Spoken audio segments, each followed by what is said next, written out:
Hello friends, welcome to the university academy YouTube channel. तो last video में हमने पढ़ा था 5 वेरिएबल के मैप। अब हम स्टार्ट करते हैं 6 वेरिएबल के मैप। 6 वेरिएबल के मैप।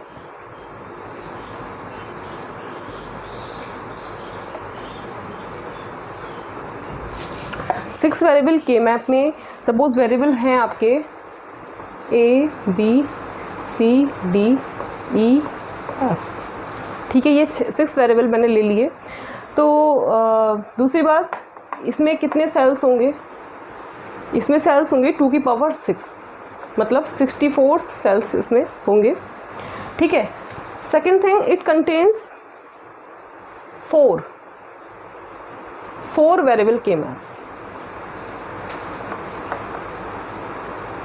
इसमें क्या होगा? 4 वेरिएबल के मैप होंगे। ठीक है। तो पहले मैप के लिए क्या होगा, सेकंड मैप के लिए क्या होगा बता रही हूँ मैं आपको, थर्ड मैप के लिए और फोर्थ मैप के लिए क्या होगा। तो देखिए 4 वेरिएबल के मैप होंगे, 4 यहाँ पे। तो इसमें जो वेरिएबल होंगे 4 वेरिएबल के मैप के लिए वो क्या होंगे? C D E and F.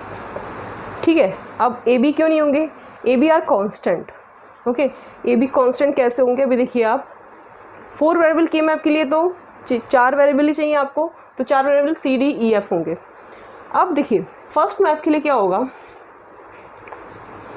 A equal to 0 and second map के लिए क्या होगा? A equal to 1। साथ में फर्स्ट मैप के लिए इन दोनों के लिए, बल्कि फर्स्ट और सेकेंड दोनों के लिए बी इक्वल टू 0 होगा। ठीक है। ए इक्वल टू 0 पहले मैप के लिए, दूसरे मैप के लिए A equal to 1 and B equal to 0 is for first and second map. Third map के लिए A equal to 0, fourth map के लिए A equal to 1 and for third and fourth map B equal to 1। ठीक है। तो ये आपको याद रखना है कि इस तरह से हमने किया है, ए बी की वैल्यू इस तरह से ली है, और जो 4 वेरिएबल के मैप है उसकी जो वेरिएबल हैं वो सी डी ई एफ होंगे। ठीक है। ये चीज़ क्लियर हो गई होगी आप लोगों को, आई होप। अब देखते हैं हम इसके ऊपर रिगार्डिंग कोई क्वेश्चन।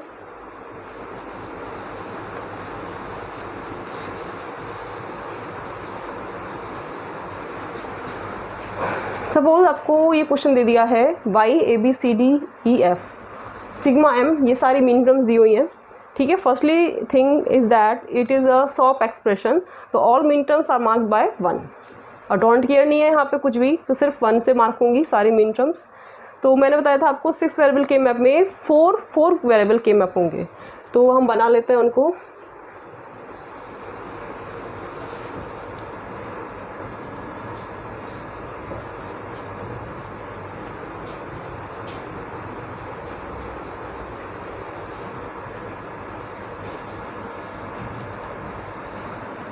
ठीक है, हमने 4 बॉक्स बना दिए। क्यों? क्योंकि हम बनाने वाले हैं 4 वेरिएबल के मैप। सभी में 16 सेल्स बनाएंगे।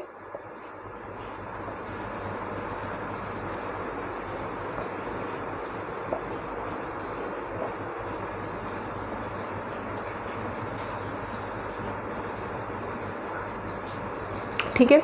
मैंने आपको बताया क्या वेरिएबल है इसमें, सी डी ई एफ। आप हमेशा याद रखिए जो पहला वेरिएबल है उसे हम लाइन के नीचे लिखते हैं। ठीक है। यदि आपने ऊपर लिख दिया तो जो हम नंबरिंग कर रखी है हमने वो सब चेंज हो जाएगी। वो भी सही है, ठीक है, but numbering should be proper, उसके अकॉर्डिंग फिर अलग नंबरिंग आपको करनी होगी।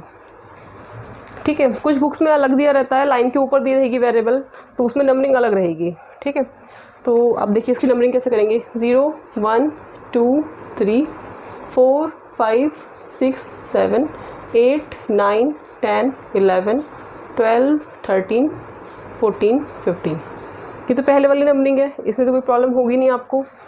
फिर 16 17 18 19 20 21 22 23 24 25 26 27 28 29 30 31।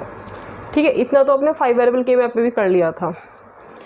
31 के बाद 32, 33, 34, 35, 36, 37, 38, 39, 40, 41, 42, 43, 44, 45, 46, 47। ठीक है, जिस रूल से हमने इसकी और इसकी नंबरिंग करी है उसी रूल से इसकी करी है। फिर 48, 49, 50, 51, 52, 53, 54, 55, 56, 57, 58,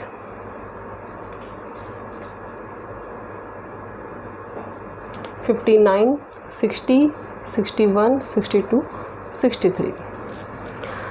ये क्वेश्चन वेरी लेंदी, थोड़ा लेंदी हो गया इसमें, क्योंकि आपको 4 वेरिएबल के मैप बनाने पड़े। ठीक है, तो आई थिंक ये 10 मार्क्स में क्वेश्चन पूछा जाता होगा AKTU में। ठीक है, तो अभी देखिए इसमें कितने सेल्स बन गए, 0 से लेकर 63, मतलब 64 सेल्स आ गए हैं, तो इट इज़ राइट। ओके, अब मीन टर्म्स मार्क करते हैं। 0, 1, 2, 3, 5, 7, 13, 15, 21, 23, 29, 31, 37, 39, 45, 47, 53, 55, 61, 63। ठीक है, और मैंने क्या बताया था आपको साथ में, ये वेरिएबल पहला मैप किसके लिए है, a = 0 के लिए, दूसरा मैप है a = 1 के लिए। इन दोनों के लिए b = 0 है और इन दोनों के लिए b = 1 है। ठीक है, अब यहाँ पे 0 0 0 1 ये भी मार्क कर लीजिए, 1 1 0 0 0 1 1 0 1 1, ये चीज़ सब में मार्क हो जाएगी।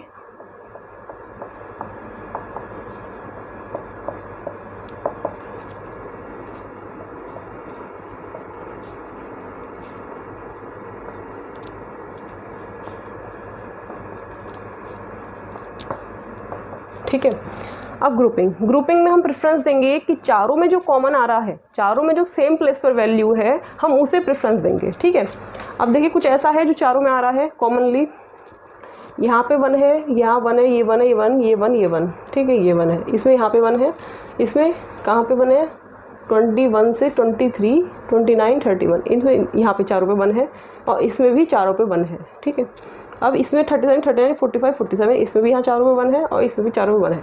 तो क्यों ना हम इन चारों को एक साथ ले लें, ये 4, ये 4, ये 4 और ये 4, इन सब का एक ग्रुप बना दें हम, जिसे हम नाम दे दें G1। अब बता सकते हैं आप ये क्या है, ये आपका 4 और 4 से ऑक्टेट बन गया और यहाँ से भी, और ये ऑक्टेट आपका हेक्साइन बन गया ये। ठीक है, तो हमने ये G1 ग्रुप ले लिया, इसको हम प्रेफरेंस देंगे जो सेम प्लेस पर है। क्यों प्रेफरेंस देंगे, क्योंकि सेम प्लेस पर होता है तो हम एक वैल्यू जो ऊपर कांस्टेंट है उसे हम, वो 1 हो जाएगी ऑटोमेटिकली, उसको हमें लेने की ज़रूरत नहीं होगी। ठीक है, तो यहाँ पे देखिए अब इसकी वैल्यू क्या आएगी, इन दोनों की देखते हैं पहले, इन दोनों के लिए क्या आएगी, G1 की वैल्यू देखते हैं। ये देखिए क्या है, यहाँ से क्या कॉमन है, D, और ऊपर से क्या कॉमन है, F। ठीक है, यहाँ पे भी D F, यहाँ पे क्या है, ये वैल्यू दोनों में आ रही है सेम प्लेस पर, तो हम ये ऑटोमेटिकली 1 हो जाएगा। A आप देख भी सकते हो चाहे तो, A बार इसके लिए लिख लीजिए प्लस करके A इसके लिए, यानी कि A बार DF ये हो गया और A DF इसके लिए हो गया। तो A बार DF कॉमन ले लिया, A bar plus A is the 1, तो क्या आ गया, DF आ गया, DF आ गया। अब आप इसे मत भूलिए, दिस इज़ B = 0, तो इसको भी लेना है आपको, इन दोनों के लिए है ना, तो this is B bar. Okay, अब इसके लिए वैल्यू देखिए, इसके लिए वैल्यू वही है, 1 है, D और ऊपर से क्या आ रहा है, F, यहाँ पे भी D F, तो वही हुआ A bar DF plus A DF, मतलब DF A bar plus A is the 1, तो दिस इज़ DF। ये किसके लिए है, B = 1 के लिए, तो this is B DF। Now B bar plus B bracket में आ जाएगा एंड DF, तो फाइनली आपका आ गया G1 की वैल्यू DF। आप इसे डायरेक्टली भी लिख सकते हो, दिस इज DF, क्योंकि जब हम इन दोनों को कंसीडर कर रहे थे तब A 1 हो गया, A की वैल्यू 1 हो गई पूरी A बार प्लस A, और यहाँ पे भी A बार प्लस A 1 हो गया, और जब हमने चारों को ले लिया एक साथ में तो B बार प्लस B भी 1 हो गया, तो फाइनली इज DF। नाउ और कुछ ग्रुपिंग बची है। हाँ, ये 1 बचा है 0 पे और 1 पे, 3 पे, 0 1 3 2 पे ही बचा है, ठीक है। 5 पे, 7 पे ये सब हो चुका है। तो क्या पॉसिबिलिटी है, यहाँ पे कहीं भी 1 नहीं बचा, मीन टर्म कहीं नहीं बची है, सिर्फ यहाँ 1 बचा है। तो क्या इसकी पॉसिबिलिटी है कि कहीं से ऑक्टेट बन जाए ये 4 1? कोई पॉसिबिलिटी नहीं है। इन दोनों को मैं इसके साथ ग्रुपिंग कर लूँ, ये क्वाड बन जाएगा, लेकिन ये 2 1 बच जाएंगे। तो इससे अच्छा है कि इन चारों की एक साथ ही ग्रुपिंग कर लें, and this is quad G2, ठीक है। G2 क्या आएगा? G2 क्या आएगा? ए बार तो आएगा ही इसके साथ भी, सभी के साथ मैंने बताया आपको। इस फर्स्ट मैप के लिए ए बार, थर्ड मैप के लिए ए बार, इसके लिए ए, इसके लिए ए, इन दोनों के लिए बी बार, और इसके लिए इन दोनों के लिए बी। तो ए बार यहाँ से क्या कॉमन है? सी बार डी बार, और ऊपर से क्या कॉमन है? कुछ भी कॉमन नहीं है ऊपर से, तो सी बार डी बार। तो it is the A bar C bar D bar, and finally Y will be D F plus A bar C bar D bar. आप इसे अपने वर्ड्स में भी लिख सकते हैं, थोड़ा क्वेश्चन और सही से आप डिफाइन कर सकते हैं। एक तो पहले आप वही लिख सकते हैं, इट कंटेन्स 4 वेरिएबल के map, it contains 64 cells, and for first map, for second map, for third map, for fourth map क्या क्या वैल्यू होती है, जो मैंने भी आपको बताई। एंड फाइनली आप इसमें ग्रुपिंग बता सकते हो कि क्या बन रहा है, ये G1 बन रहा है, ऐड करके भी दिखा सकते हो, ठीक है। फाइनली वाई इज दिस, ठीक है। तो ये आपका रहा 6 वेरिएबल के मैप।